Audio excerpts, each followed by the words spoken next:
Once upon a time, in the bustling city of Zootopia, Chief Bogo, the stern and no-nonsense head of the Zootopia police department, found himself in an unexpected predicament.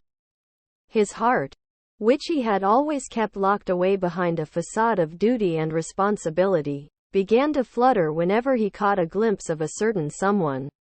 That someone was none other than Teacher Harriet, a gentle and nurturing soul who taught the young kids of Daniel Tiger's neighborhood.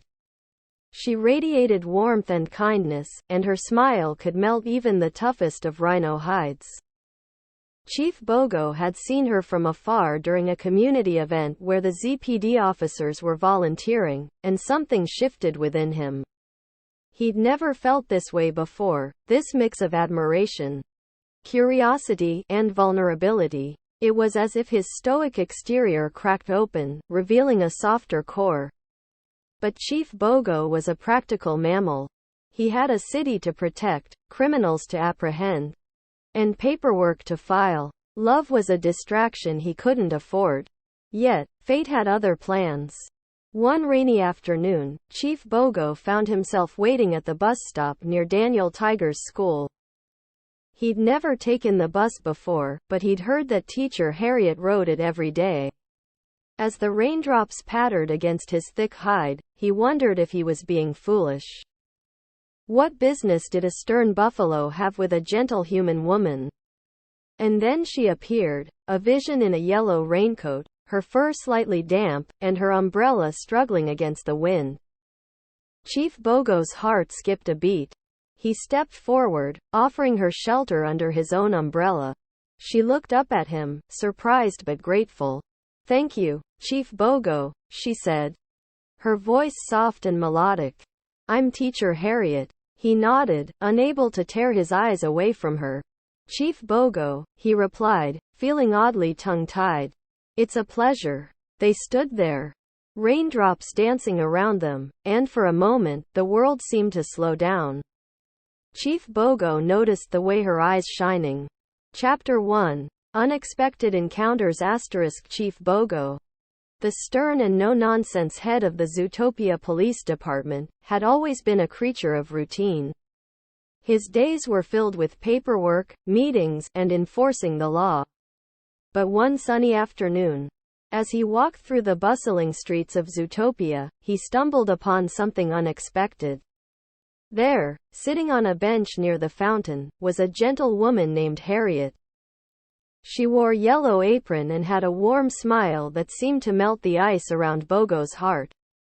Harriet was a teacher at the local preschool, and her days were filled with laughter, crayons, and tiny hands reaching for hers. Bogo hesitated, then sat down next to her. "Harriet," he said gruffly, "what are you doing here?" She looked up, surprised. "Chief Bogo? Well, I'm taking a break from teaching. I found a substitute," and so began their unlikely friendship. Bogo discovered that Harriet loved classical music, and she introduced him to the soothing melodies of the violin. Harriet learned that Bogo secretly enjoyed poetry, and he recited verses about justice and courage. Chapter 2. The first date * One evening, after a particularly challenging day at work, Bogo found a note on his desk. It was from Harriet, inviting him to a concert at the Zootopia Symphony Hall. "For a change of pace," she wrote. Bogo hesitated. He wasn't used to attending social events, especially ones involving music and romance. But something about Harriet's invitation intrigued him. Maybe it was the way her eyes sparkled when she talked about Beethoven, or the fact that she didn't flinch when he accidentally knocked over a stack of papers during their chess game. At the concert, Bogo wore his best suit, a rarity for him, and sat next to Harriet. The orchestra played Tchaikovsky's Romeo and Juliet, and as the violins soared, Bogo felt a strange warmth in his chest. He glanced at Harriet, who was lost in the music, her hand resting lightly on the armrest. After the concert, they walked through the moonlit park. Bogo cleared his throat. "Harriet, I've never been good at this sort of thing." She smiled. "At what? Enjoying life?" No, he said, surprising himself at relationships. Harriet stopped and turned to face him. Chief Bogo. We're not solving a case here. Just be yourself. And so, under the twinkling stars, they shared their first kiss, a sweet, tentative connection that felt like the beginning of something new. Chapter 3. Dancing in the rain. Their relationship blossomed. Bogo and Harriet went on picnics in the meadowlands, where he grumbled about ants while she laughed. They danced in the rain, their footsteps creating puddles that mirrored their joy. Bogo even recited poetry to her, stumbling over the words but finding comfort in her laughter. One stormy night, as lightning streaked across the sky, Bogo held Harriet close.